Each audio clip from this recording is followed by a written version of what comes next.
Guys, ഞങ്ങൾ മധ്യപ്രദേശിൽ PG ചെയ്തുകൊണ്ടിരിക്കുമ്പോൾ ഞങ്ങൾക്ക് മെസ്സിൽ നിന്ന് ഉച്ചയ്ക്ക് ചില ദിവസമേ കിട്ടുള്ളൂ കേട്ടോ. ഉച്ചയ്ക്ക് ഒരു സാധനം കിട്ടും. അതായത് അതിനവിടെ ബൂന്തി എന്നാണ് പറയുക. റൈത്ത ആൻഡ് ബൂന്തി എന്നാണ് പറയുക. അതായത് നമ്മളെ തൈരാണ് റൈത്ത, അതിൽ ബൂന്തി എന്ന് പറഞ്ഞിട്ടൊരു സാധനം ഇട്ട് തരും. നമുക്കെല്ലാവർക്കും ഭയങ്കര ഇഷ്ടമാണ് ആ സാധനം.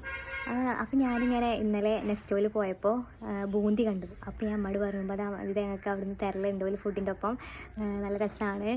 എനിക്കത് കണ്ടപ്പോൾ നല്ല ഇത് തോന്നി, വാങ്ങിയാലോ ചോദിച്ചപ്പോൾ എന്താ വെച്ചാൽ വാങ്ങിക്കോ, ഉണ്ടാക്കി തന്നാൽ മതി എന്ന് പറഞ്ഞു. അപ്പോൾ നമുക്ക് അത് ഉണ്ടാക്കി നോക്കി നോക്കാം.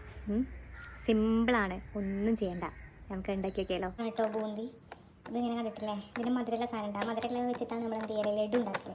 മധുരമില്ലാത്ത സാധനമാണ് ഇത്. നമ്മൾ ആദ്യം എന്ത് ചെയ്യണം, കുറച്ച് വാം വാട്ടറിലിട്ട് സോക്ക് ചെയ്ത് വെക്കണം. അപ്പോൾ നമുക്ക് സോക്ക് ചെയ്യാൻ വെക്കാം. അപ്പോൾ നമ്മൾ കട്ട തൈര് കുറച്ച് വെള്ളം പറഞ്ഞ് ലൂസാക്കിയിട്ടുണ്ട്. അതിലേക്ക് മുളക് പൊടി ഇട്ടു, പിന്നെ കുറച്ച് ഉപ്പിട്ടു. ഇവിടെ ബൂന്തി വെള്ളത്തിലിട്ട് വെച്ചിരിക്കണം, സോക്ക് ചെയ്ത് വെച്ചിരിക്കണം. ഇനി ജീരകം കൂടി ഇടാം. ജീരകം ഒന്ന് ചതച്ചിട്ടാണ്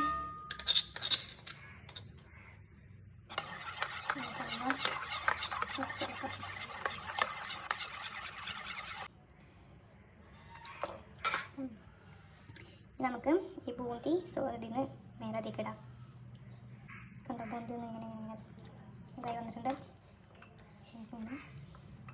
ബൂന്തി മാത്രം എടുത്തിട്ട് ഇതിക്കിടാം. എല്ലാ ബൂന്തി ഇട്ടതിന് ശേഷം നമുക്ക് ഇനി ഒരു ഇൻഗ്രീഡിയൻറ്റും കൂടി ഇടാനുള്ളൂ. മല്ലിയില, മല്ലിയില.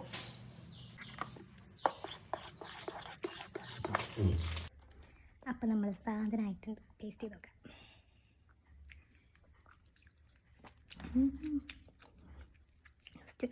സ്റ്റൂ അടിപൊളിയാണ് ഗൈസ്, അടിപൊളി. എല്ലാവരും ട്രൈ ചെയ്ത് നോക്കിട്ടോ. ഒരു നോർത്ത് ഇന്ത്യൻ ഡിഷാണ്. ട്രൈ ചെയ്ത് നോക്കിയിട്ട് കമൻസിൽ അറിയിക്കുക. അടിപൊളിയാണ്.